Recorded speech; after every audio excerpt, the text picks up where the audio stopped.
de pro- de profesionales de la biología.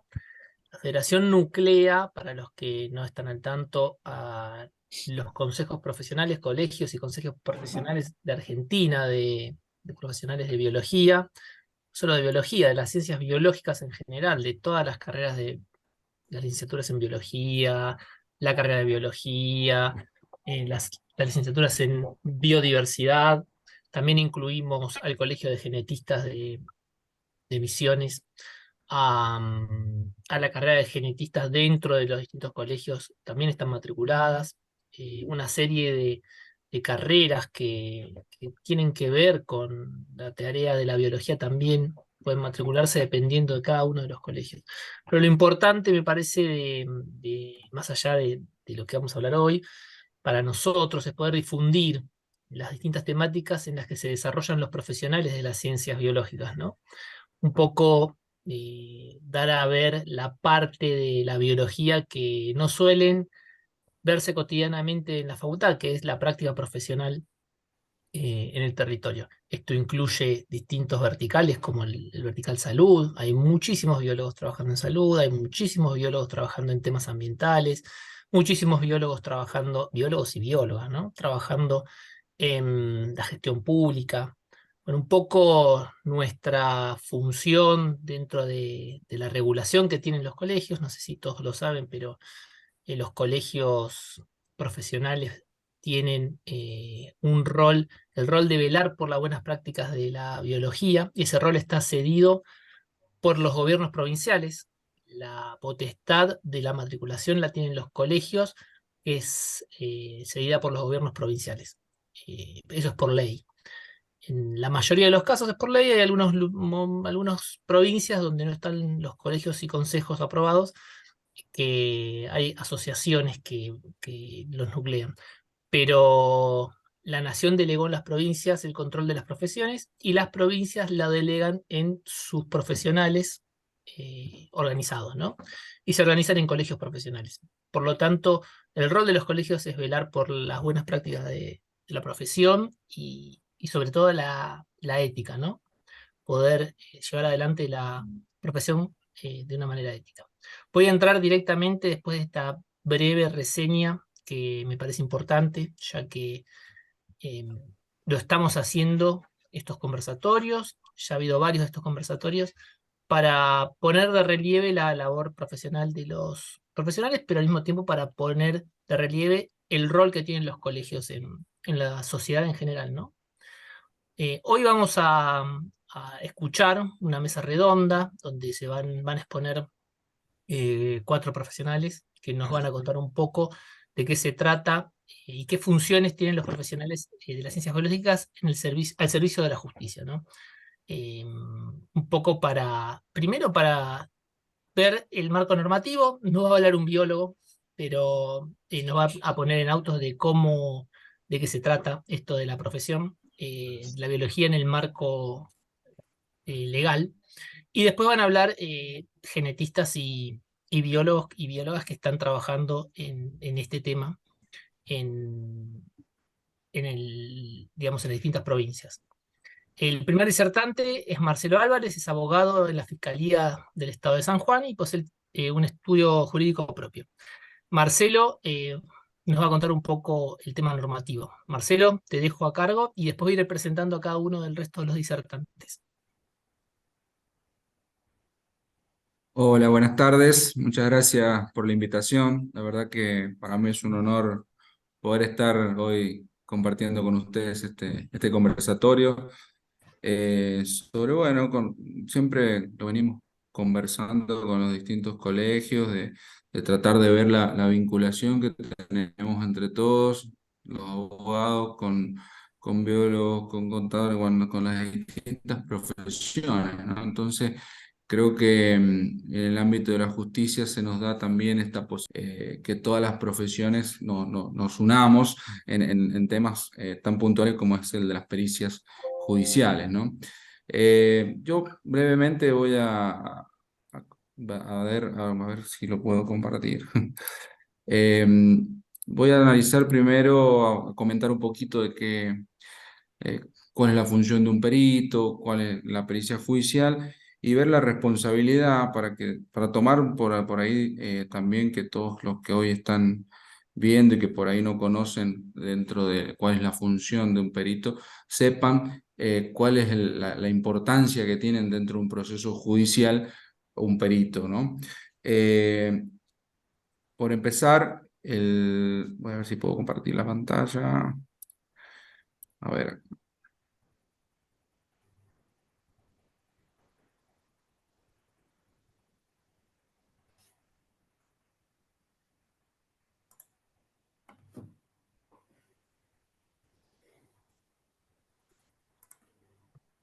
Bueno, en primer lugar, bueno, ¿qué es lo que es un perito? Un perito es una persona que está especialmente capacitada en un arte, una disciplina, un oficio, una profesión, ¿sí? Que posee conocimientos científicos, técnicos especializados y que va a colaborar con el juez, le va a asistir al juez dentro de un proceso judicial. ¿Por qué pasa esto? Porque el juez tiene conocimientos en derecho, es abogado y hay determinadas cuestiones dentro de un proceso judicial que requieren de conocimientos científicos específicos, ¿no? Es allí que es necesario digamos, la consulta o a auxiliares, que son, la realidad ese es el término específico, auxiliares de la justicia, cómo son los peritos judiciales. ¿Cómo lo hacen? A través de las pruebas periciales. Las pruebas periciales son, bueno, estudios en el cual cada uno de los peritos van a emitir dictámenes sobre cuestiones controvertidas dentro, o hechos controvertidos dentro del proceso judicial. Bien, que por supuesto para poder ser designados peritos en un proceso van a tener que estar previamente inscritos, haber acreditado su idoneidad para la materia y demás, ¿no?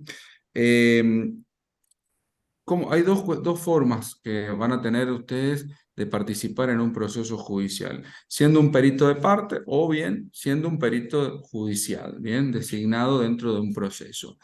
El perito de parte es aquel que puede ser ofrecido tanto justamente por las partes, por el actor o demandado en un proceso judicial, pero esa pericia que a ustedes les pueden llegar a consultar o a pedir se da fuera del ámbito del proceso, de la jurisdicción, fuera del ámbito del proceso judicial. ¿Bien? Por ejemplo, un examen de ADN realizado en un laboratorio privado entre las partes, en el cual luego se genera un conflicto entre las partes donde no, el supuesto padre no quiere reconocer al niño y se inicia un juicio de filiación. Bueno, ese examen que se tomó privado, de manera privada, puede por las partes ser ofrecido en un proceso judicial como una prueba de justamente de parte, ¿bien? Esto no obsta que luego, en el proceso judicial, se lleve adelante el examen de ADN respectivo con un perito designado por el juez, ¿no?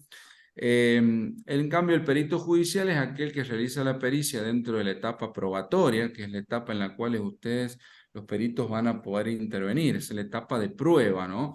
Una vez que ya se ha entablado la demanda, se ha contestado, se han resuelto excepciones previas, se abre la etapa prueba donde se realizan un periodo en el cual se realizan todas las pruebas que las partes creen conducentes para poder lograr el resultado en un proceso. Y en esa etapa es donde interviene la pericia judicial, ¿sí? En este caso, vamos a ver qué valor tienen, ¿no? ¿Qué valor van a tener? Es importante que ustedes tomen la dimensión, todos los que les toca intervenir en un proceso judicial como peritos, tomen la dimensión y la importancia que tienen, ¿no? Porque pueden, con su dictamen o con su pericia, encauzar el resultado de la sentencia, ser de vital importancia para el resultado de una sentencia, ¿no? Si bien las opiniones o los dictámenes que emanan de los peritos no son vinculantes, o sea, no es que el juez sí o sí tiene que tomarlos y resolver en miras del dictamen que elaboró el perito, pero es una herramienta por sus conocimientos específicos y técnicas en el arte, en la profesión específica, el juez, en caso de que quiera apartarse o dictar una sentencia contrario a lo que dice el dictamen, va a tener que trabajar mucho y elaborar una fundamentación específica y bastante importante, porque obviamente nosotros las partes, o sea, los abogados de las partes, obviamente si tenemos una sentencia en la cual no está fundamentada, será objeto de un recurso de apelación por arbitrariedad, en este caso por ir en contra de lo que establece un perito, porque justamente la pericia judicial, al estar elaborada por personal idóneo, que se entiende más idóneo que el propio juez en la materia, el hecho de poder apartarse de ella debería estar bien fundamentado. Entonces, esa responsabilidad que tienen los peritos es sustancial, es importantísima, y como a modo de ejemplo, bueno, como dijimos, una prueba de ADN puede inclinar puede inclinar la sentencia hacia el demandado por una filiación, es o no es el padre. Un examen del agua de un río, por ejemplo, que se encuentre cercano a un emprendimiento minero, puede dilucidar si existe contaminación o no, y con ello determinar responsabilidades civiles o penales en su caso. A mí, por mi trabajo en la Fiscalía, me tocó intervenir en una causa en la cual Minera Andina del Sol, que es Barrick, empresa Barrick, hubo un derrame en el año 2015 que fue constatado por las pericias, a ver, entendiéndose derrame, es toda aquella, digamos, eh, de esparcimiento de solución cianurada, en este caso por fuera del valle de lixiviación, ¿sí? Por fuera del emprendimiento minero, ¿no? Que llega hay derrame específicamente cuando éste llega a conectar con los ríos de agua corriente, ¿no? Con los ríos que llegan luego al consumo humano de especies animales y demás, ¿no? En el 2015 se dio esta situación y si bien no fueron pericias en el ámbito judicial, fueron en la etapa administrativa, ¿no? Que también es importante esto porque también pueden participar como peritos en expedientes tramitados en la administración pública. En este caso, fue determinante para establecer las responsabilidades tanto de los gerentes, de las autoridades superiores de la empresa, y como también de quienes estaban encargados de realizar el control, ¿no? De llevar adelante el control constante de que esto no pasara, de que no pasara el derrame, la toma de muestras en determinados lugares del río que pasaba cerca del emprendimiento, donde en el cual se pudo constatar a 200 kilómetros del emprendimiento que existía todavía sustancia de solución cianurada en ese trayecto. Imagínense la importancia y el impacto ambiental, ¿no? Que se provocó por esto. Esto obviamente generó no solamente multas grandísimas a la empresa, sino también la imputación o el procesamiento en ese momento por cuestiones penales de los dirigentes o gerentes de la empresa y demás, y de funcionarios a cargo. Que de no haber previsto esa pericia, de no haberse constatado de que la pericia hubiese dado negativo, los resultados o los procesamientos no hubiesen existido y quizás las multas tampoco hubiesen sido mucho menores. También hay otros que por ahí lo vemos a menudo, bueno, hoy en día más en los noticieros se ve mucho, pero también en series y demás, que las pruebas de análisis de sangre que se encuentran en la ropa de una persona víctima de un homicidio o en temas de abusos sexuales, todas las fluidos o las muestras de sangre esas pericias sobre digamos, a quién le corresponden esas sustancias, pueden llegar a determinar la imputación de una persona en un proceso, o si estuvo o no estuvo en el lugar, si estuvo en qué grado, si fue realmente la persona la que cometió el delito o estuvo presenciándolo y pudo ser cómplice o o estar conocimiento víctima de como un encubrimiento y demás. Por eso es sumamente importante y la responsabilidad de llevar adelante la pericia con la mayor diligencia es sumamente interesante. El juez, por supuesto, es muy raro que se aparte ese dictamen pericial, como les comentaba recién, porque cuando estos son realizados de manera sus resultados son contundentes, serios y realizados cumpliendo los procedimientos específicos. En materia procesal, los códigos procesales que son de cada una de las provincias que establecen los requisitos, los plazos, los requisitos que debe tener una pericia y demás, varían según la jurisdicción, pero por lo comúnmente son similares en todas las provincias. Y por ahí puede variar el plazo, pero lo importante es que ustedes, al momento que son designados para poder realizar una pericia dentro de un proceso judicial, lo tienen que hacer con la mayor diligencia, cumpliendo los plazos procesales, no solamente desde el momento en que los notifican para poder cumplir con el plazo que tienen para aceptar el cargo, sino para poder después desarrollar toda la pericia. Y no es solamente me llevo el expediente a mi casa, hago la pericia en el momento que tengo libre y luego la presento. Hay ciertas, depende de la pericia, por supuesto, el tipo de pericia, pero hay procedimientos que hay que tener en cuenta.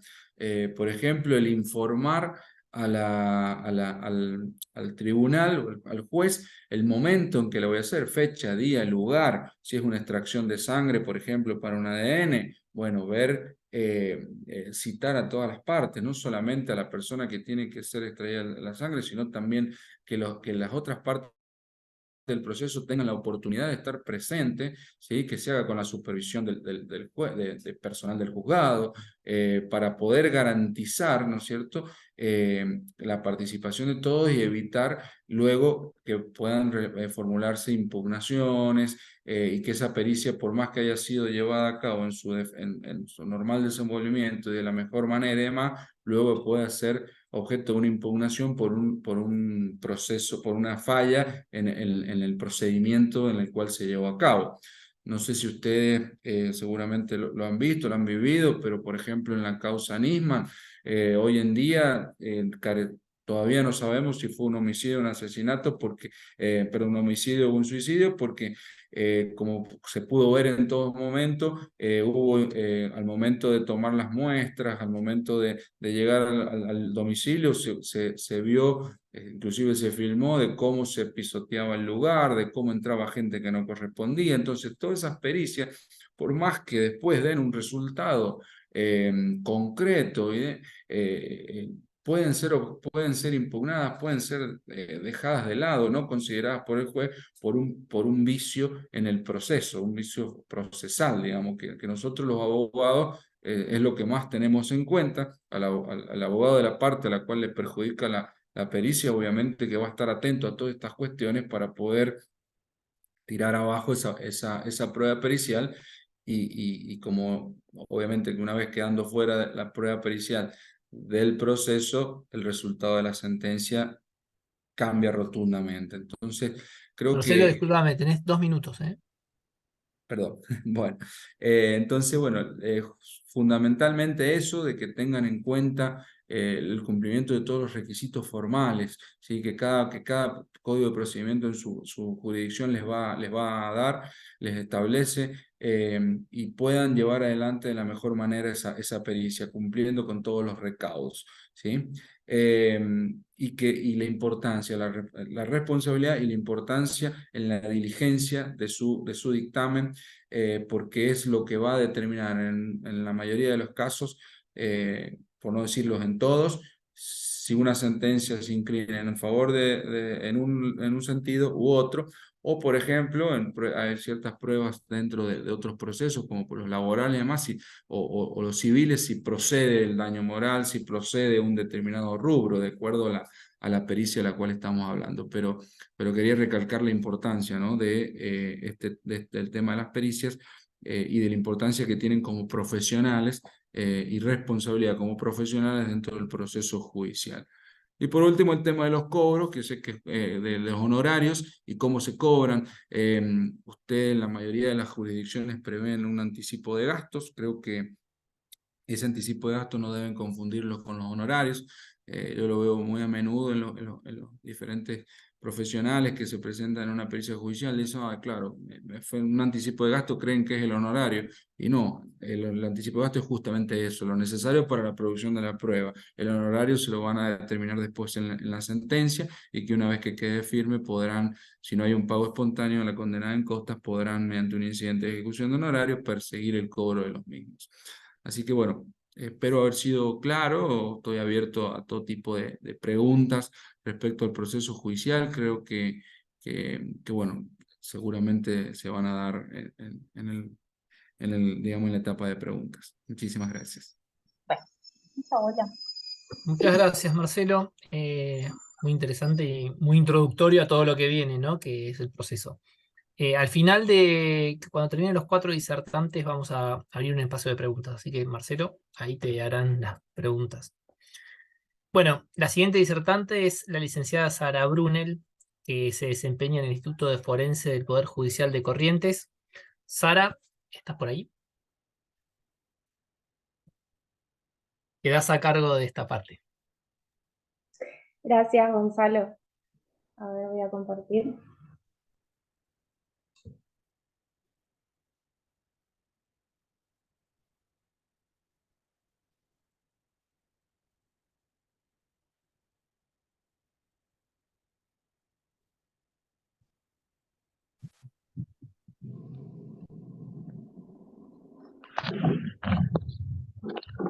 Bueno, ¿ahí se ve bien?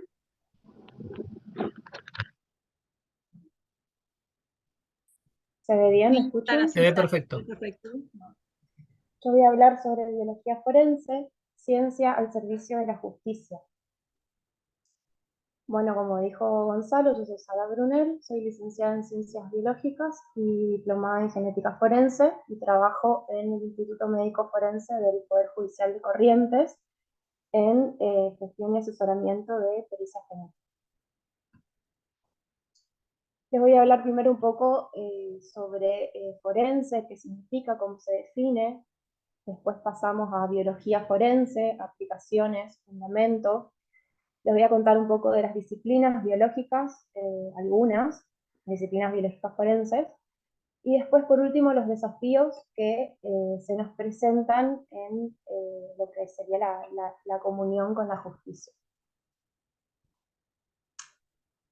¿Qué entendemos por forense? Forense proviene del latín forensis y se puede traducir como perteneciente al foro.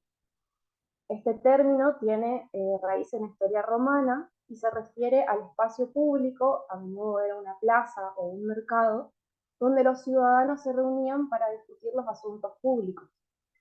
En el contexto jurídico hace referencia a todo lo referido con los tribunales, a la administración de justicia y a las cuestiones legales.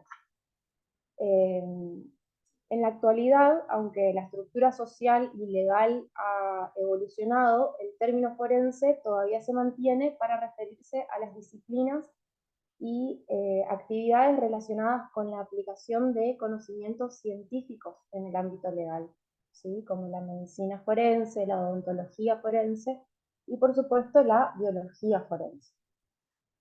Y en cuanto al profesional, forense no se refiere a una especialización, ¿sí? No se estudia para ser forense, sino que es una condición de pertenencia.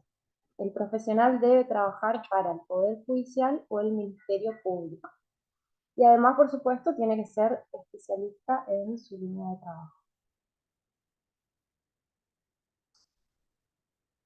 ¿Cómo podemos definir biología forense?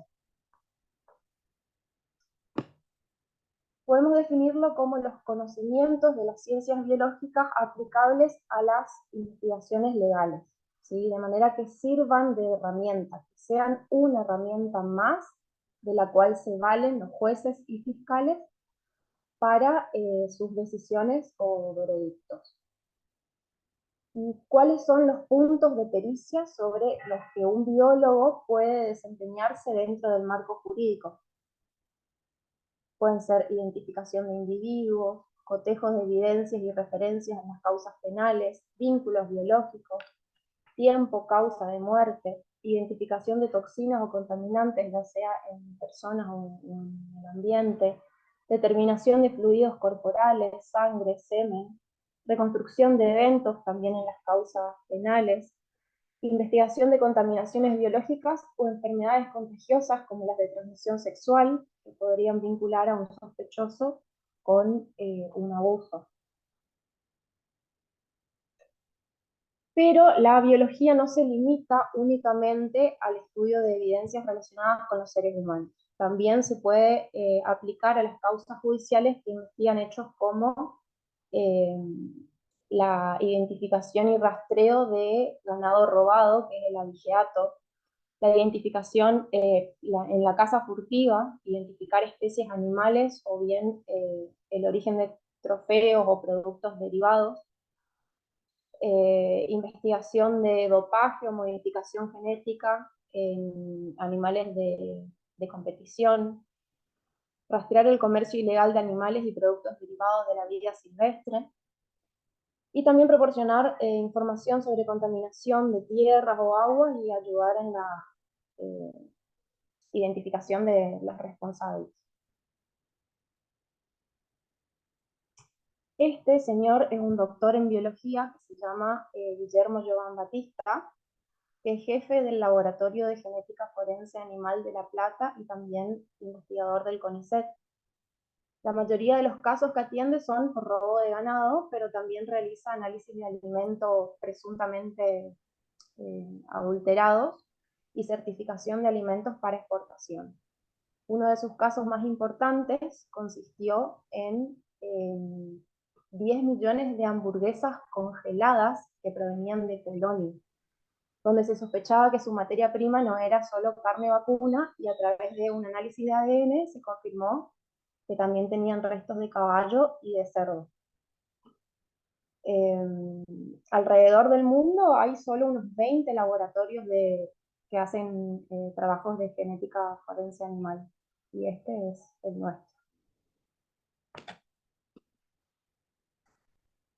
¿Por qué podemos considerar a la biología como una herramienta válida?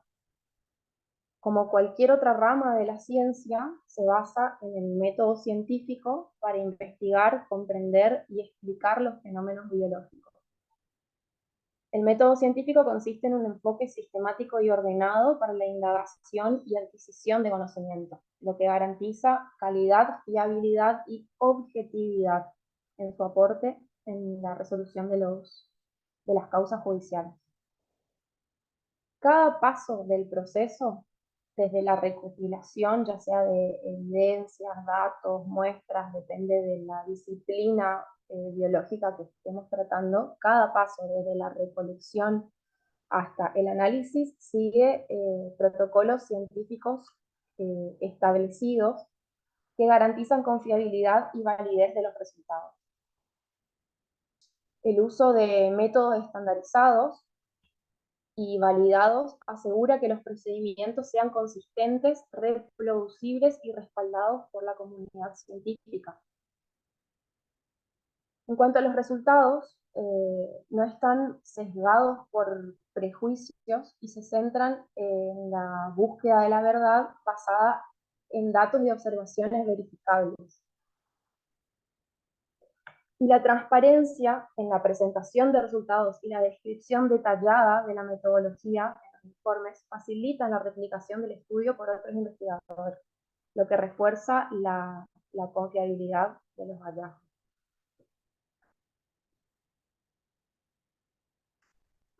Disciplinas, las disciplinas biológicas forenses. Voy a mencionar solo algunas que destacan la diversidad de enfoques y especializaciones que existen en este campo. Cada una de ellas va a proporcionar información única y valiosa para la investigación. Genética. Por ahí es la herramienta más recurrida. consiste en determinar un perfil genético que va a ser único con base en marcadores moleculares. Y se fundamenta en la comparación de un perfil genético conocido o de referencia con otro a conocer o del cual se ubica. Ofrece los resultados de calidad estadística en virtud de la frecuencia alélica poblacional. Y esto nos sirve para determinar vínculos biológicos, las filiaciones, que son las más comunes que mencionaba el doctor hoy, cotejo de evidencias, cuando se encuentra sangre o semen y hay que comparar contra la referencia de un sospechoso o de una víctima, identificación de personas desaparecidas y víctimas de catástrofe. La antropología forense consiste en el análisis de restos humanos, ya sean esqueletos o fragmentos óseos, y permite identificar personas mediante la determinación de la edad, el sexo, la estatura y otros rasgos distintivos. También puede ayudar a estimar las circunstancias o determinar la causa de muerte.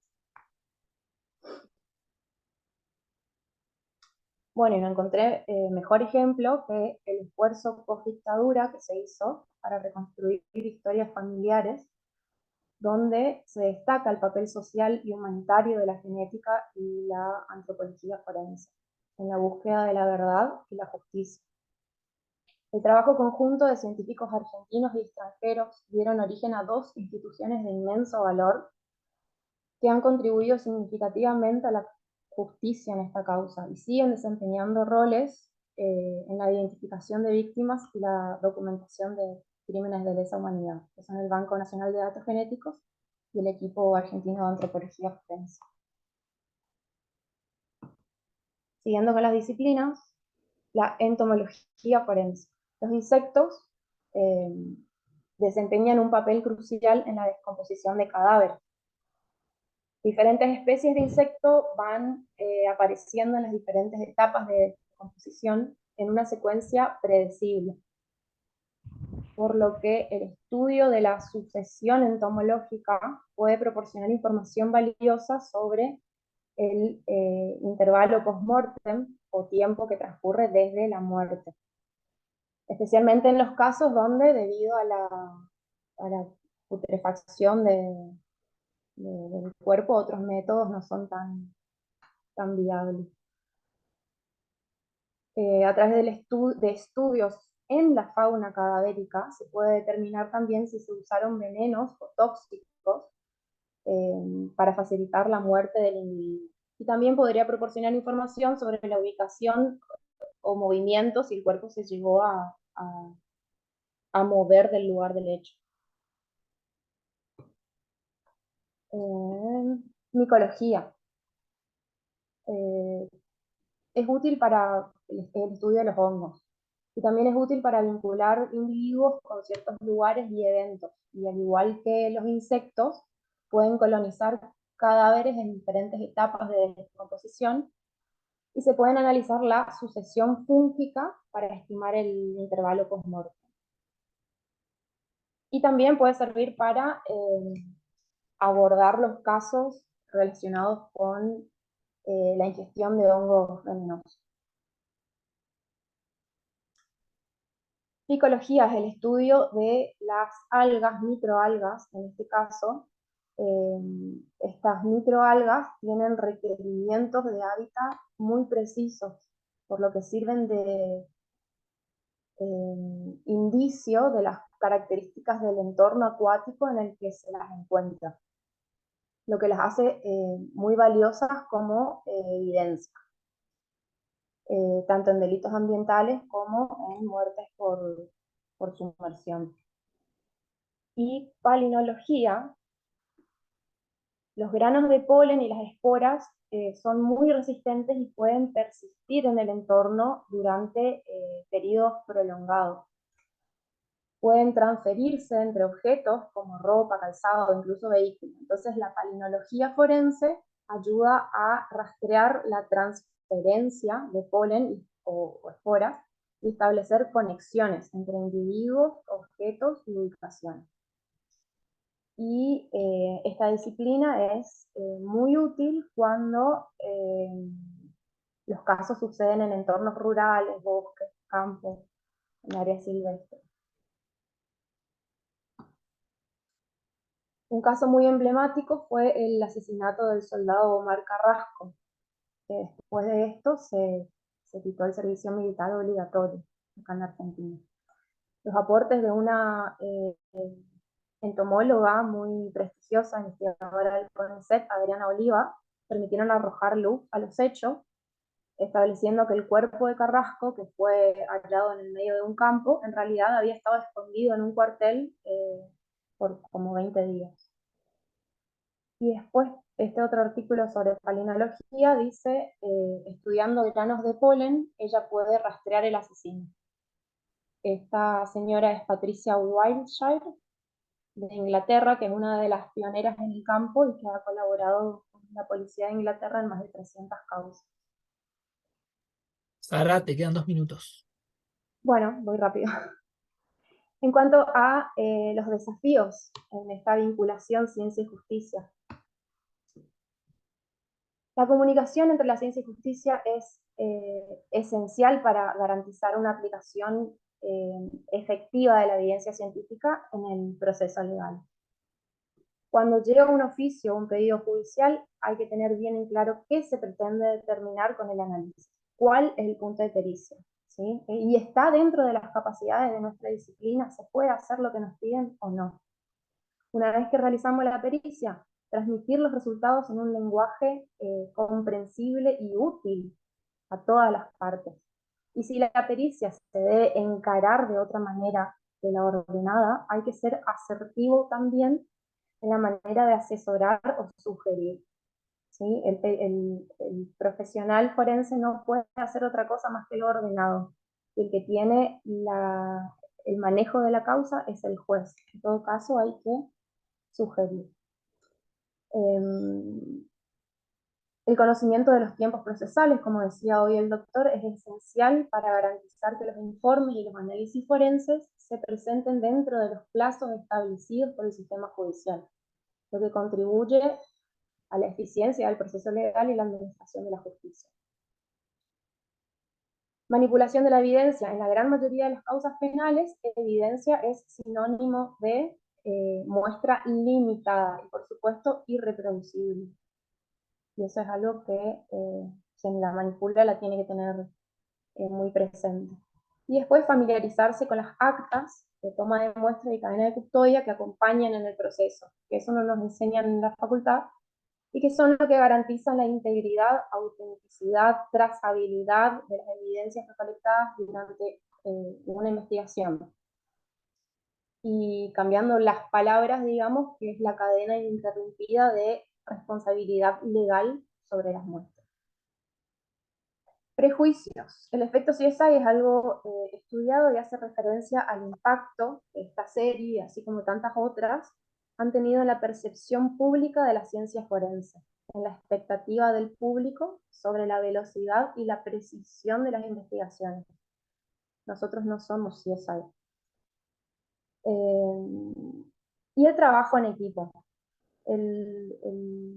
Nuestra profesión ya de por sí es interdisciplinaria y en este ambiente nos encontramos con médicos, bioquímicos, criminalistas, policía, abogados, secretarios, jueces, fiscales.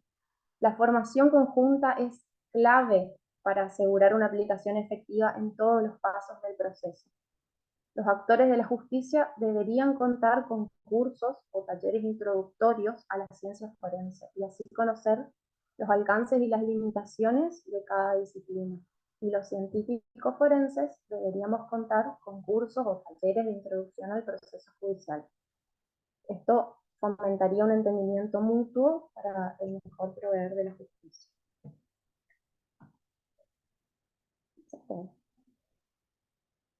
Muchas gracias, Sara. Muchas gracias por brindar tu experiencia.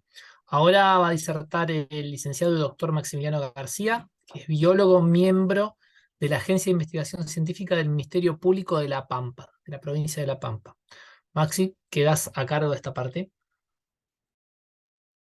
Gracias, Gonzalo, por la presentación. Ahí voy a compartir.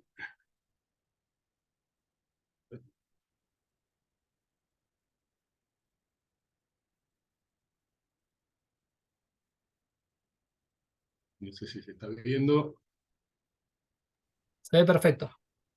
Pero no se ve, yo no la veo como una sola. Se ve al costado las Ahí diapositivas. se ve. Se ve sin que la hayas amplificado, Sí, ampliado, como presentación. A ver.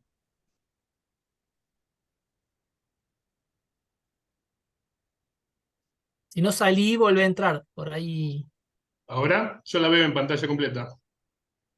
todavía todavía no no. se ve.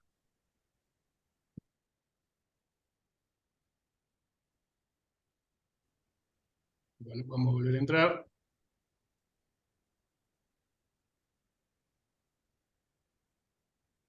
Ahora.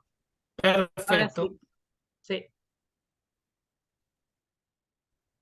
Bueno, gracias Gonzalo por la presentación. Yo voy a hablar del rol del biólogo en las pericias ambientales.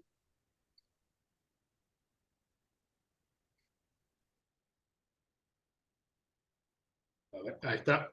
Bueno, una breve presentación. Estos son algunos de mis estudios. Básicamente soy doctor en biología, egresado de la Universidad Nacional del Sur, y realicé varias especializaciones en lo que es el ámbito ambiental. También soy matriculado en el Consejo de Profesionales de Ciencias Naturales de La Pampa, en el COPROCNA. Y este es una breve índice de el contenido de la charla. Voy a hablar brevemente de mi experiencia laboral. Me pareció interesante comentarles cómo me incorporé en el ámbito forense, siendo biólogo. Voy a hablar también, en segundo lugar, de mi lugar actual de trabajo y de las actividades que allí realizamos como grupo y como biólogo en particular. Y finalmente, el rol del biólogo en la justicia y indicando algunas fortalezas y debilidades de esta confluencia de ciencias. Bueno, brevemente, me recibí, como les dije, en la Universidad del Sur, donde estudié las macroalgas, ecología de macroalgas marinas. Luego me fui con una beca a La Plata, al Instituto de Limnología Platense, para estudiar el impacto de la contaminación antrópica sobre los organismos planctónicos costeros, tanto en el Río de la Plata como en la cuenca Matanza-Riachuelo. Luego me fui a la Antártida, por intermedio del Instituto Antártico Argentino, en donde participé de 2 campañas invernales como jefe científico en 2011 y 2021, con más de un año de permanencia, estudiando el impacto del cambio climático en el ambiente costero antártico. Y luego, con una beca de CONICET, fui a realizar mi doctorado y postdoctorado al Instituto Argentino de Oceanografía en Bahía Blanca, donde precisamente luego de la primera campaña invernal realicé mi doctorado con el efecto del derretimiento glaciario y el congelamiento marino sobre el zooplancton. Y también realicé campañas de investigación en el estuario de Bahía Blanca, y en la zona del Rincón y los golfos norpatagónicos, analizando la dinámica del zooplancton costero. También por intermedio de un intercambio con una beca Marie Curie, me fui a Alemania a estudiar la determinación de toxinas en organismos zooplanctónicos. Bueno, todo este autobombo es para indicar básicamente que me especialicé en ecología acuática, en distintos ambientes, utilizando distintos organismos como indicadores, y todo eso después me llevó a aplicar esos conceptos a la parte forense. Por eso actualmente, bueno, mediante la convocatoria para carrera de investigador de CONICET de 2020, me presenté como investigador con un plan denominado estudios ecotoxicológicos en protista y su utilización como bioindicadores, en este caso, como les decía, aplicado a las ciencias forenses, y por eso llegué acá a la Agencia de Investigación Científica del Ministerio Público de La Pampa, a formar parte del grupo de investigación ambiental forense que dirige el doctor Luciano Merini, acá en Santa Rosa, también investigador del CONICET y director de la agencia. Y allí estamos trabajando en distintas líneas, básicamente en lo que es el grupo se estudia la interpretación de los delitos forenses mediante distintas herramientas analíticas ecológicas, ecotoxicológicas, ambientales, microbiológicas, a partir de la expertise de los distintos integrantes del grupo, y realizamos análisis de muestras y evidencias para determinar el grado de contaminación y el daño efectuado. Bueno, somos un grupo que trabajamos más que nada en la zona de la región norpatagónica. Bueno, esto lo voy a hablar brevemente porque ya más o menos Marcelo y Sara han hablado algo al respecto, pero tiene que ver con que a partir de la incorporación del derecho ambiental, tanto en el artículo 41 de la Constitución y en distintas leyes, como la Ley General del Ambiente, y la participación del Supremo Tribunal de Justicia en distintas causas emblemáticas, como por ejemplo la de Matanza de Riachuelo, se empezó a desarrollar un proceso ambiental, el cual tiene como validez básicamente defender la calidad de vida como un bien común, y de allí surge el concepto de forencia ambiental, que es básicamente esta conjunción de entre la ciencia y el derecho para gestionar los conflictos ambientales. De todo esto surge la importancia de la pericia ambiental como tal, que debe ser técnicamente sólida cuando tiene la base científica de calidad, y también debe cumplir con los requerimientos de las garantías procesales para precisamente ser una prueba válida. En este concepto, la biología forense aporta a la justicia ambiental a partir de sus distintas disciplinas. Yo me voy a enfocar en lo que es mi expertise, que es la ecología acuática forense, que es una nueva disciplina que estamos trabajando junto con gente de Luján, el doctor Adonis George y la doctora Carolina Vilches y otra gente que se está sumando, y cuya definición podemos decir que es el estudio del ambiente acuático y su relación con un hecho delictivo, básicamente analizando rastros o indicios biológicos cuando una escena del hecho se haya vinculada a un cuerpo de agua. Ahora que me respondan, esperamos un ratito antes. Bueno, alguien tiene el micrófono abierto, proseguimos. La pericia ambiental en este sentido, cabe recalcar que debido a la complejidad de los ambientes a estudiar, la pericia ambiental debe ser interdisciplinaria.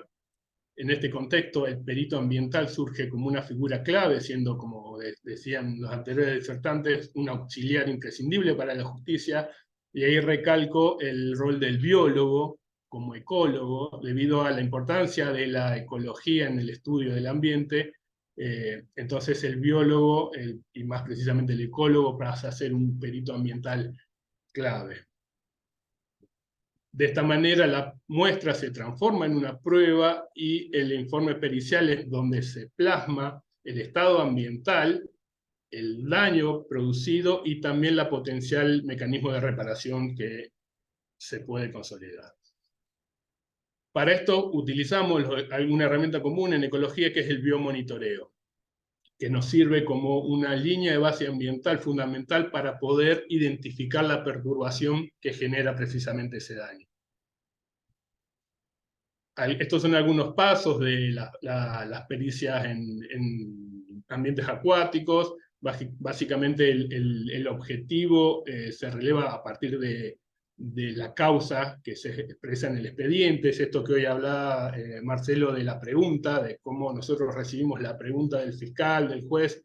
Eso es lo que nosotros tenemos que contestar a partir de la realización de la pericia. También es necesario analizar la logística de campo, determinar el número de muestras a tomar, tener en cuenta también la importancia de la contramuestra. Esto ayuda a determinar los orígenes del contaminante, si ese es el caso, y los tipos de análisis a realizar en el marco también de la legislación, ¿no? Este es el ejemplo de la Ley de Residuos Peligrosos, que contiene una tabla en la cual define a partir de la concentración de determinados contaminantes el tipo de uso de las aguas. Entonces, a partir de esto, la evidencia ambiental y el indicio biológico conforman la pericia ambiental. Es necesario, entonces, una continua capacitación de los peritos, la estandarización y validación de los procedimientos analíticos. Acá entramos en cuestiones que quizás los biólogos tenemos que poner nuestra parte para aprender, para consolidar en esta conjunción de ciencia y justicia, y también la aplicación de algunas normativas legales, como por ejemplo, la cadena de custodia. Este es un ejemplo de un caso de contaminación antrópica en el cual se afecta la calidad del agua y la integridad ecológica del cuerpo de agua. Entonces, a partir de allí, la justicia ambiental, mediante las pericias ambientales, utiliza herramientas de las ciencias biológicas para poder determinar relaciones causa-efecto.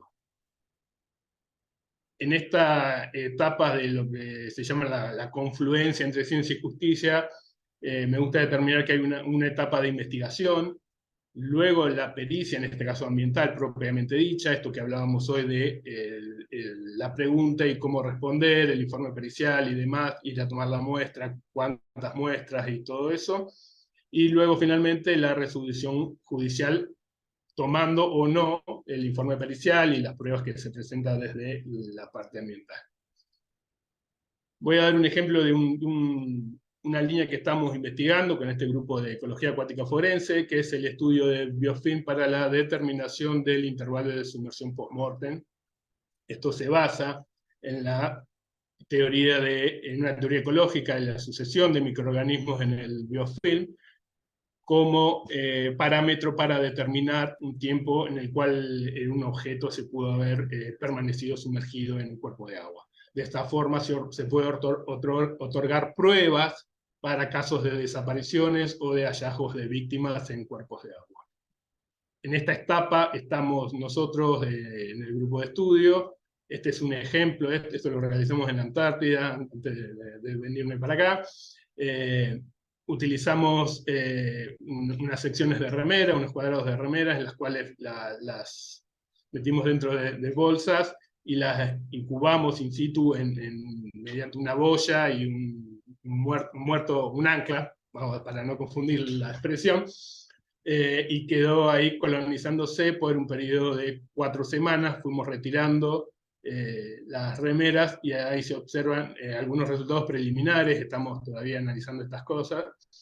Por ejemplo, se puede observar la colonización, los distintos patrones de colonización en las remeras luego de las distintas semanas. Hemos determinado en microscopio, esto también resalta la importancia del biólogo ecólogo con conocimientos en taxonomía y poder determinar especies dominantes. Y en el cuadro muestro un parámetro que es en este caso la densidad de organismos totales, y se observa diferencias significativas a lo largo de un periodo de tiempo. Esto nos indica de que nosotros tenemos un parámetro para decir que si encontramos un objeto, en este caso usamos una camiseta, una remera, estudiando la densidad de organismos podemos inferir si ese objeto estuvo determinado tiempo sumergido. En este caso vemos diferencias significativas en la primera semana, la segunda y la tercera y la cuarta.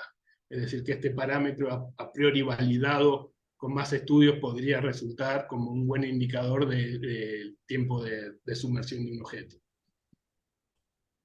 Actualmente estamos en una etapa de elaboración de protocolos y toda esa parte procesal que requiere, en la cual nosotros como biólogos científicos nos adaptemos, y que tiene que ver con estos requerimientos judiciales que hablaba Marcelo, por ejemplo, intentando en esta elaboración de protocolos validarlo en distintos cuerpos de agua del país, ¿sí? Para poder conseguir parámetros que nos permitan vincular este dato como un indicio o como una evidencia, mejor dicho. En eso estamos intentando formar una red argentina de ecología acuática forense. Bueno, algunas fortalezas, me pidieron que hable de algunas fortalezas de este rol. Bueno, como biólogos, como científicos, estamos continuamente capacitándonos, esto es necesario, viene un poco a colación de lo que decía Sara, de la necesidad que tenemos de nosotros seguir capacitándonos, en el caso en cuestiones más forenses. En los últimos 2 años participé de capacitaciones, por ejemplo, con Nora Maidana, que es una eminencia en el tema de biología forense, con Ana Torremorel en cuanto a identificación de bacterias en biofilm, y estamos formando un grupo de ecología acuática forense con Adonis George y Carolina Vilches de la Universidad de Luján. Esto también resalta otra de nuestras fortalezas como biólogos, como científicos, que es la capacidad de trabajo en equipo interdisciplinario, tal cual como también decía Sara, y por otro lado también algo que solemos hacer es participar y promover convenios de tipo institucionales. Ahí abajo está un ejemplo de que desde el Ministerio Público de La Pampa, con un convenio con el CONICET, durante el Programa Nacional de Ciencia y Justicia del CONICET, se realizaron varios encuentros acá hace poco en La Pampa, un encuentro de ciencia y justicia nacional e iberoamericana. Maxi, te quedan 2 minutos. Bien, ya estamos. Algunas debilidades que yo pasé a llamarle necesidades. Acá le robé una filmina al Presi, básicamente para resaltar algo que me parece interesante, que es dentro de las actividades reservadas, se encuentran los análisis forenses. Entonces esto es importante, la necesidad de la matriculación para poder lograr estar vinculados a un colegio de profesionales, a un consejo, y tener el respaldo de precisamente esas instituciones a través de los mismos consejos, colegios, y con la federación, con la FAPIO. Es importante conocer cuáles son nuestras actividades reservadas y cómo debemos proteger nuestra profesión. Acá también, haciendo un poco de autobombo otra vez, hablamos de otras de las cuestiones en las cuales nos vincula la federación a partir del Foro Nacional de Profesionales. Hace poco hicimos una presentación junto con Silvana La Rosa, con Fernando Balay y con Sara Brunel. Estamos formando la Comisión de Pericias Judiciales y Biología Forense, a la cual están invitados a participar aquellos que quieran aportar a la misma. Bueno, esto es todo, les agradezco su tiempo, y ahí queda mi Instagram profesional, por si quieren escribir, o cualquier cosita. Muchas gracias a todos. Muchas gracias, Maxi. Y después te voy a cobrar por robarme la diapositiva. Bueno, por último, vamos a presentar a la licenciada Jimena Gutiérrez. Ella es genetista especializada en genética forense y trabaja en el Instituto de Genética Humana de Misiones. Jimena, todo tuyo. Hola, muy buenas tardes a todos. Muchas gracias por la invitación. Me voy a compartir.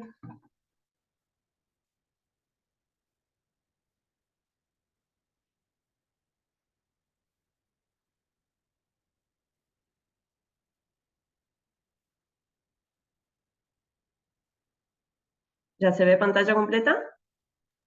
Todavía no. Todavía no. A ver, ahora. Ahora sí. Ahora sí, perfecto.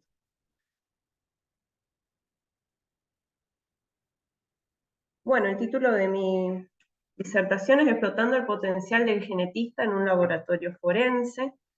Soy licenciada en genética, rendí la especialidad en genética forense este año, la especialidad otorgada por la Sociedad Argentina en Genética Forense.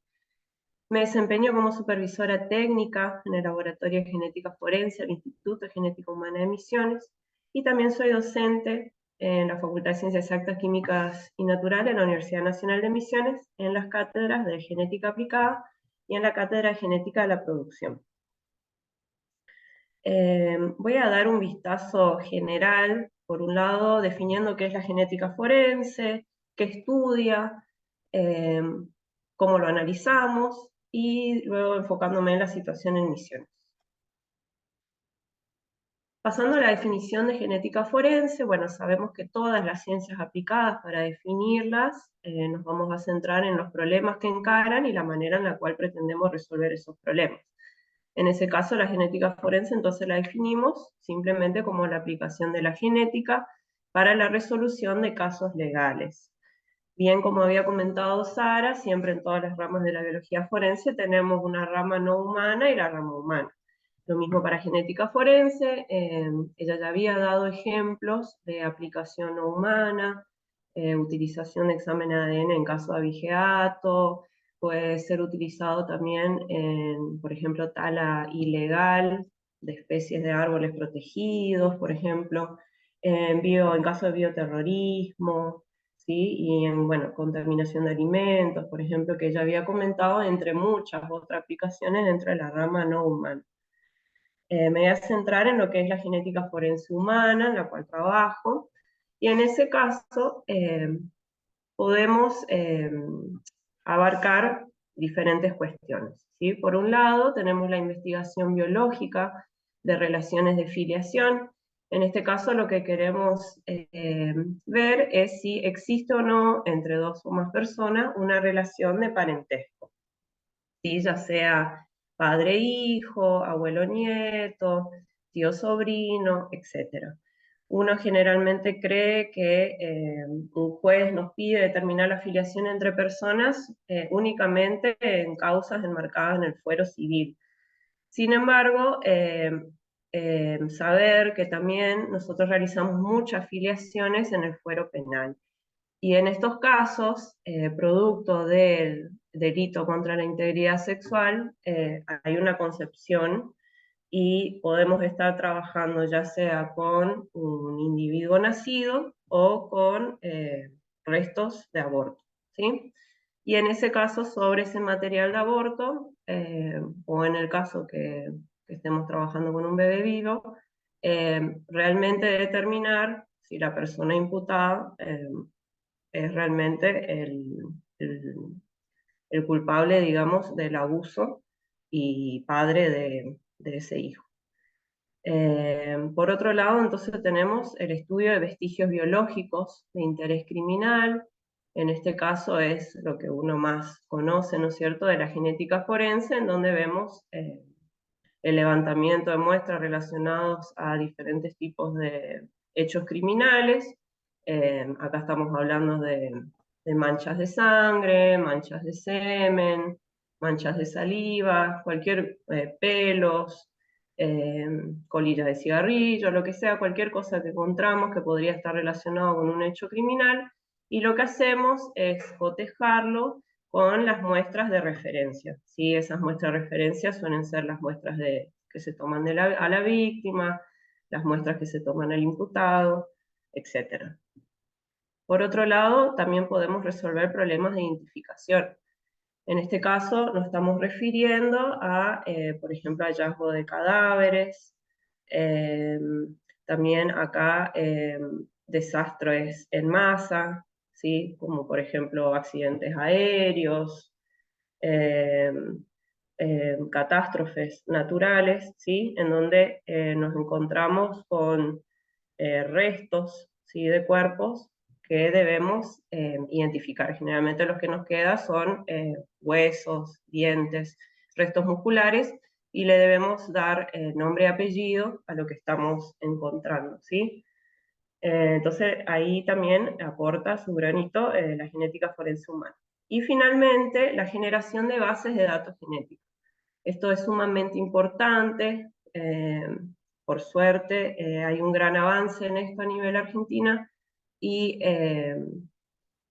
mediante esto hoy en día podemos, si encontramos una muestra, poder ver si la base de datos se va cargando correctamente y tiene un N bastante interesante. Podemos ver si en nuestra base podría estar vinculado a algún otro caso, ¿sí? O si, por ejemplo, algún sospechoso podría estar relacionado a otro caso, etc.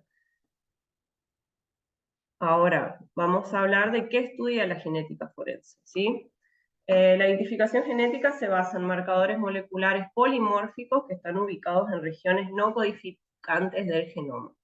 ¿Qué me está diciendo esto? Bueno, simplemente, ¿cómo vamos a hacer la identificación genética? Observando marcadores moleculares. ¿Qué son los marcadores moleculares? Son regiones conocidas en nuestro genoma, que conocemos la posición y conocemos la secuencia. ¿Qué significa que sea polimórfico? Que presenta muchas formas. Entre las personas, ese marcador molecular, que conocemos la secuencia, conocemos la precisión, es muy variable entre los individuos, ¿sí? Esas formas que adquiere es lo que llamamos alelos. Y que esté ubicado en región no codificante nos está indicando que está ubicado en las regiones mal nombradas ADN basura, ¿sí? En donde, ¿qué nos está diciendo? Que es ADN que no se transcribe, y por ende no se traduce, o sea, no se convierte luego, no se traduce en proteínas, ¿sí? Son regiones no codificantes. Los marcadores que analizamos en la genética forense humana específicamente son los STR, que son las repeticiones cortas en tándem. ¿Qué quiere decir esto? Los marcadores estos, entonces, están formados por una unidad de repetición que se repite X cantidad de veces. Lo que varía entre los individuos es cuántas veces se repite esa unidad de repetición, ¿sí? Entonces vemos acá en un ejemplo donde tenemos 3 individuos y nos estamos enfocando en un marcador molecular. Vemos acá que el individuo 1, sabemos que los cromosomas están ubicados de a pares, ¿no es cierto? Entonces el mismo, estamos analizando un marcador molecular, acá tenemos un cromosoma, acá tenemos su par. En uno de esos cromosomas, él tiene esa unidad de repetición repetida 7 veces, y en el otro cromosoma 6 veces. Entonces esa persona para ese marcador es un 7-6. Lo que vamos a informar, lo que va a visualizarse luego en el informe es ese 7-6. ¿Sí? Todo se expresa luego numéricamente el alelo que estamos observando en cada uno de los marcadores. ¿Qué es lo que observamos nosotros en la pericia? Esto que es denominado el electroferograma, ¿sí? Simplemente lo que vamos viendo son piquitos, ¿sí? Cada pico es el alelo que estamos viendo, ¿sí? Si tiene un solo pico es homocigota, o sea que en las dos posiciones tiene la misma cantidad de repeticiones, ¿sí? Un 7-7, por ejemplo, solo veríamos un pico en la posición 7. Ahora, cuando es, por ejemplo, 4 y 19, vamos a ver 2 picos. Un pico en la posición 4 y otro pico en la posición 19. Y esto es lo que nos va a permitir, no solo por las diferentes formas que tiene cada uno de los marcadores, sino porque evaluamos muchísimos marcadores, ¿sí? Entonces, toda esa información es lo que nos permite distinguir con una alta probabilidad entre dos individuos. ¿Qué marcadores moleculares estamos analizando en la Argentina hoy en día? Nosotros nos basamos en lo que determina el FBI, que son los CODIS 20. ¿Sí? Los CODIS 20 se extendieron a partir del año 2017. Anteriormente eran 13 la cantidad de marcadores moleculares que se analizaban. Pintados en amarillo están los 13 marcadores antiguamente que integraban el CODIS. Vemos sobre qué cromosoma están ubicados, y en celeste encontramos los marcadores nuevos que se incorporaron a partir del 2017. Los marcadores nuevos que se incorporaron, la mayoría son marcadores que integran el grupo de marcadores que analizaba Europa, porque Interpol se encontraba ante un problema, que todo lo que es América, Norteamérica, Sudamérica, todos trabajamos con estos marcadores CODIS, y sin embargo lo que era Europa y Asia trabajaban con otro conjunto de marcadores. Entonces, a la hora de estar ante algún sospechoso que había cometido delitos en diferentes continentes, no había forma de comparar los perfiles, porque los dos perfiles estaban realizados con marcadores diferentes. Entonces el CODIS se amplió e incorporó marcadores que integraban el conjunto europeo y asiático, ¿sí? No solo estudiamos esos marcadores que están ubicados sobre los autosomas, ¿sí? Que serían los 22 pares de cromosomas autosómicos, sino que también tenemos marcadores que están ubicados sobre el par sexual, o sea, marcadores del cromosoma X y marcadores del cromosoma Y. Los marcadores de los autosomas se utilizan siempre, en todos los casos, mientras que los marcadores específicos de X y de Y son como lo utilizamos según el caso, ¿sí? Y acá es donde decían que muchas veces tenemos que sugerir su uso a los jueces, porque de por sí ellos piden hacer un ADN y no especifican qué marcador analizar. Y nosotros muchas veces, ahí es donde sugerimos, mira, por ahí analizando marcadores de cromosoma X, podemos ver algunos detalles que no los vemos con el autosómico, por ejemplo, pero siempre con sugerencia en el informe. Los marcadores del cromosoma Y son muy utilizados en el ámbito de criminalística, ya que sabemos bien que el cromosoma Y solamente lo tienen los individuos masculinos. Entonces son de gran utilidad en los casos de delitos contra la integridad sexual, en donde nuestras muestras generalmente se caracterizan por tener mucho material genético de la víctima. O sea, estamos trabajando con hisopados vaginales, hisopados anales, bombacha, ¿sí? Entonces, tenemos mucho material de la víctima y poco material del victimario. Entonces, si nosotros podemos lograr una amplificación específica de esos marcadores que están sobre el cromosoma Y, evitamos la competencia que suele ocurrir durante la PCR, y logramos obtener un perfil que muchas veces cuando estamos analizando los marcadores autosómicos no obtenemos el perfil del victimario, ¿sí? Por esto que yo les digo de la competencia que empieza a ocurrir, y como hay mucho más material genético de la víctima, muchas veces los primers se pegan sobre el material genético de la víctima y no se pegan sobre el poco material genético que tenemos del victimario. Entonces luego tenemos un perfil genético y solamente vemos a la víctima. Sin embargo, cuando hacemos una segunda amplificación, en este caso analizando los marcadores del cromosoma Y, muchas veces ahí sí logramos obtener un perfil del victimario, ¿sí? Entonces son muy utilizados para casos de delito contra la integridad sexual, y en el caso de marcadores de cromosoma X, son más que nada utilizados no tanto en el fuero penal, sino en el fuero civil, para filiaciones complejas. Por ejemplo, si tenemos dos hermanas, ¿sí? Queremos dos media hermanas, muchas veces analizando el complemento autosómico vamos a tener un resultado inconcluyente. Sin embargo, analizando el cromosoma X, sí podemos por lo menos excluir si no son hermanos, ¿sí? Sara, te quedan 2 minutos. Dale. Perdón, También muy Jimena. utilizado en el caso que tengamos el abuelo paterno y una nieta, ¿sí?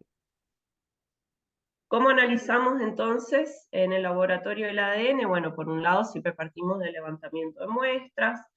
De esas muestras debemos extraer el ADN, tenemos muchos protocolos de extracción de ADN, según con qué material estamos trabajando. Una vez que tenemos extraído el ADN, lo debemos amplificar por PCR. En este caso, ¿qué amplificamos? Solamente amplificamos esas regiones que estamos estudiando, ¿sí? Finalmente, mediante una electroforesis capilar, separamos y detectamos los productos de PCR y obtenemos el perfil que les había mostrado en la fotito, que son los piquitos, ¿sí? Finalmente, comparamos ese perfil con otras muestras o con muestras indubitadas, y finalmente hacemos el informe, siempre acompañado de un análisis estadístico, ¿sí? Vamos a enfocarnos en lo que es la situación de la genética forense en Misiones. Bueno, el laboratorio en el cual trabajo fue inaugurado en el año 2015, y desde ahí tenemos un convenio con el Poder Judicial de Misiones desde el 2015 para realizar análisis de ADN en el ámbito civil, y desde el 2018 ya se incorporó el ámbito penal también. Dentro de la provincia también colaboramos con diferentes leyes. Por un lado tenemos la ley del registro provincial de condenados por delitos contra la integridad sexual. En este caso lo que nos hacen es enviarnos el hisopado bucal del condenado, y nosotros obtenemos el perfil autosómico y el perfil de cromosoma Y, para que luego el Poder Judicial suba esa información a su banco de datos, ¿sí? También tenemos en Misiones la Ley de Identidad de Origen y Biológica, que es muy nuevita, fue sancionada en 2021. En este caso, el Estado garantiza el acceso gratuito a las personas, toda información que esté relacionada con su identidad. Esto es para el caso de personas que sospecha que fueron apropiados de forma ilegal, ¿sí? Y tenemos la ley de gratuidad. En este caso, el Estado establece la gratuidad en la ejecución de la prueba de ADN en todo lo que esté relacionado a la filiación, siempre y cuando la persona demuestre que carece de los medios económicos para afrontar el gasto. Nosotros tenemos una gran cantidad de pericias enmarcadas dentro de la ley de gratuidad. Podemos decir que dentro de toda la torta de casos civiles que nos llegan, un 34% está marcado en la ley de gratuidad, y un 12% va como a media. Generalmente se le da el beneficio de gratuidad a la madre y al hijo, y es el padre el que debe pagar la filiación. Dentro de nuestro laboratorio, entonces, tenemos más o menos desde su inauguración, recibimos un 26% de pericias de oficios que manda el fuero penal, un 58% pertenecen al fuero civil y un 16% nos envían los tribunales penales, que son los que nos piden los perfiles de los condenados para integrar el banco de datos. Dentro de los casos civiles, a ver que justo acá me tapa, acá está. Dentro de los casos civiles tenemos paternidad de un 92% y filiaciones complejas, que son las que les digo, abuelidades, hermandades, tío sobrino, etcétera, un 8% de casos. Y dentro de los casos penales, un 28% corresponden a homicidios, y un 68% a abusos, 4% lesiones, robos, etc. Y finalmente, para terminar, decir que el perito forense es auxiliar de la justicia y este cargo conlleva una enorme responsabilidad y debe ser llevado adelante con criterio, competencia y seriedad. Y sin más, esperen que me deja. Bueno, no me deja ir al que dice preguntas, pero bueno, queda abierta la pregunta. Está muy bien. Se me quedó trabado ahí justo en la última. Bueno, muchas gracias, Jimena. No, Bueno, por favor, gracias por la invitación.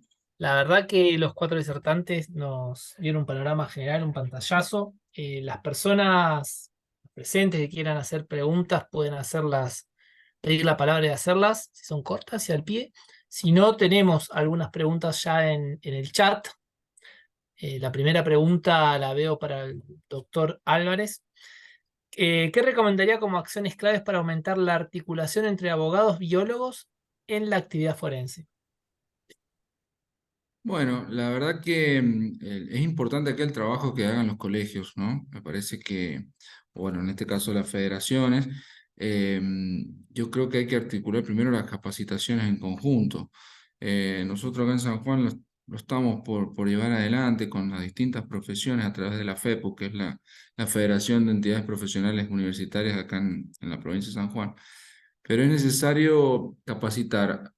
Nosotros abogados, desde el punto de vista nuestro, necesitamos saber qué herramientas o qué puntos de pericia por ahí podemos pedir nosotros para que ustedes, tanto los biólogos o cualquier otra profesión, pueda realizar una correcta pericia. O sea, eso es lo importante, que nos capaciten a los abogados en la forma en la cual nosotros debemos pedir ciertas pericias, sobre todo aquellas que son más novedosas o que por ahí no son muy comunes, porque de ahí radica justamente el éxito, ¿no? De lo que usted, porque normalmente nosotros los abogados planteamos los puntos de pericia y en la formalidad el perito tiene que circunscribirse a lo que se está pidiendo, ¿no? Se tiene que circunscribir a cada uno de los puntos. Si va más allá, o si hacemos un punto de pericia amplio, corremos el riesgo que la otra parte, la otra parte, plantee una impugnación o plantee un exceso, digamos, en la pericia y que eso quede fuera. Entonces, es muy importante articular entre los diferentes colegios o federaciones de profesionales las capacitaciones, tanto en este caso entre abogados y biólogos como lo plantean, o distintas profesiones. Y nosotros desde el lado de la abogacía poder darle herramientas para que ustedes desarrollen de la mejor manera esas pericias o tips para tener en cuenta. Pero creo que eso tiene que ser un trabajo de los colegios. En mi caso, como presidente del colegio de acá de San Juan, creo que es una de las materias que estamos abordando con Silvina, que es presidenta del colegio de biólogos y otros presidentes de otras profesiones también. Así que bueno, creo que es el gran desafío que tenemos, ¿no? Muchas gracias. Hay otra pregunta que me parece súper interesante, que es para Maximiliano y Jimena. Si existen ofertas de tesinas de grado en sus lugares de trabajo. Bueno, en mi caso estamos comenzando a desarrollar una tesina de grado, todavía no formalizada, pero Estamos comenzando con una estudiante en biología de acá, de la Universidad de La Pampa. Así que sí, estamos abiertos a eso. Para los estudiantes que quieran empezar a ir por este rumbo, bueno, es cuestión de contactarnos y yo en particular, es una temática que justo estábamos desarrollando y bueno, surgió la posibilidad, así que sí, se está desarrollando eso. Por mi parte, sí, nosotros actualmente tenemos un tesinista, está terminando en este momento la tesis, nuestro primer tesinista. A nosotros nos ayuda muchísimo tener tesinista que nos está ayudando con el tema de validación de un kit, porque uno en la práctica diaria, uno está enfocado a hacer informe, analizar los perfiles, y por ahí en toda esa parte estadística uno lo va dejando y sin embargo son cosas que hay que hacerlas. Por ahí lo que sí nos encontramos con la problemática de que es difícil hacer ingresar tesinistas porque se trabaja en el laboratorio con muestras relacionadas a causas judiciales, que obviamente el tesista no tiene contacto con esas muestras, ni tiene contacto con los libros de trazabilidad nuestra, ni con los códigos de muestra. En este caso, la tesis la realiza simplemente mirando muestras anonimizadas de perfiles, que las ve en la computadora, pero él no tiene idea a quién corresponden esos perfiles, ni de qué casos son, ni nada. Y muchas veces nosotros por ahí tenemos preguntas interesadas o cosas que queremos desarrollar o poner a punto, pero siempre nuestro problema es eso, hacer ingresar gente de afuera al laboratorio. Entonces a veces, dada la dificultad, resolvemos nosotros haciendo los ensayos. Pero sí se abrieron las puertas este año con nuestro primer tesinista y bueno, esperemos que de a poquito tengamos más. Muchas gracias. Sara, te ampliaron la pregunta a vos, pero me parece que podemos ponerle el aditamento a una pregunta que habla sobre cómo un estudiante se puede insertar en esta temática, ¿no? Bueno, como más o menos fui contando en mi presentación, hay varias disciplinas dentro de la biología que se pueden incluir, digamos, al servicio judicial. ¿Qué te gusta dentro de la biología? ¿Te gusta la genética? Sirve. ¿Te gusta la antropología? Sirve. ¿Te gusta microbiología? Sirve. ¿Toxicología? También. Dentro de la disciplina que vos elegís, entomología, palinología, tenés que especializarte en eso para servir de herramienta al sistema judicial, ¿sí? Y para hacer las pericias, como dijo el doctor Álvarez, o tenés que ser perito judicial, personal del Poder Judicial o Ministerio Público, o bien un perito ajeno, digamos, que una parte lo pueda contratar para una pericia, perito de partes, digamos. Pero es especializarse en un campo de la biología que se pueda aplicar a una causa judicial. No sé si respondí la pregunta o quedó algo colgado. Bueno, me parece que está bueno. Yo creo que estuvo sumamente pertinente porque es esto de que un forense no hace todo, sino que también hace algunas cosas, ¿no? Se Claro que especializa. no. Por ahí cuando uno dice un médico forense, que es un referente, digamos, dentro de la ciencia forense, ¿qué es un médico forense? Es un médico que depende o trabaja en el Poder Judicial, pero en realidad tiene especialidad de tanatólogo, especialidad de psiquiatra, especialidad de ginecólogo, y se desempeña en su línea de trabajo. Pero como Y yo pertenece al Poder. tengo el gusto de conocer a Leticia Povilauskas, que es una especialista en palinología. Yo soy palinólogo y bueno, fue de la palinología a lo forense, no de los forenses a la palinología. Me parece que también tiene que ver esto, ¿no? De cómo de una Claro, especialidad uno puede llegar a lo forense. claro, exactamente, así es. Tengo ahí algunas preguntas más para Jimena. Bueno, Jimena, no sé si la estás leyendo, pero habla sobre cómo subir los perfiles a la base de datos de la provincia o si los perfiles solamente están destinados al Poder Judicial. Sí, según la ley nuestra que existe acá en la provincia de Misiones, el que maneja la base de datos de huella genética es el Poder Judicial. Como nosotros simplemente tenemos un convenio con el Poder Judicial, nosotros no tenemos acceso a esa base de datos. Entonces lo que nosotros hacemos es obtener el perfil. Obtenemos el perfil para cada una de las personas y se envía al Tribunal Penal, el Tribunal Penal luego envía al área encargado de la base de datos. Pero no tenemos acceso a esa base. Lo que sí, si uno lee la ley, tiene como dos partes. Una primera parte en donde habla sobre los condenados delitos contra la integridad sexual y otra parte donde habla que todas las muestras relacionadas a un hecho penal se subirían a esa base de datos. Bueno, esa segunda parte B aún no está en aplicación acá en la provincia, simplemente está la primera parte referida a los condenados de delitos contra la integridad sexual. Sí, hay un registro de esos condenados. Y en cuanto a que si se sube a la base de datos nacional, tengo entendido que aún no, recién se está subiendo acá a nivel, pero sí es la idea y sí estamos en proceso de que el laboratorio sea aceptado por el Comité Nacional de Laboratorio para luego en un futuro sí aportar a la base de datos nacional.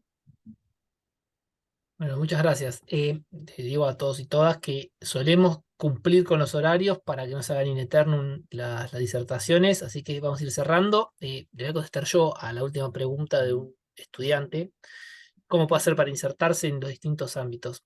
Yo creo que primero tiene que acercarse al colegio o consejo de su provincia, que está articulando, digamos, una labor de la federación es articular con las universidades fuertemente. Hoy por hoy casi todos los colegios están articulando fuertemente con las distintas facultades de biología, de genética, de las licenciaturas de biología, bioquímica, donde están los biólogos, y, y se están dando charlas, se están dando algunos programas de inserción, sobre todo de capacitación, para que uno pueda insertarse ya con una capacitación previa o una introducción.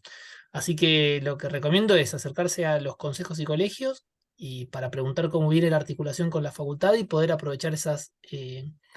Algunos hacen pasantías en distintos lugares, otros hacen formaciones, así que todo depende de la provincia y de cada universidad.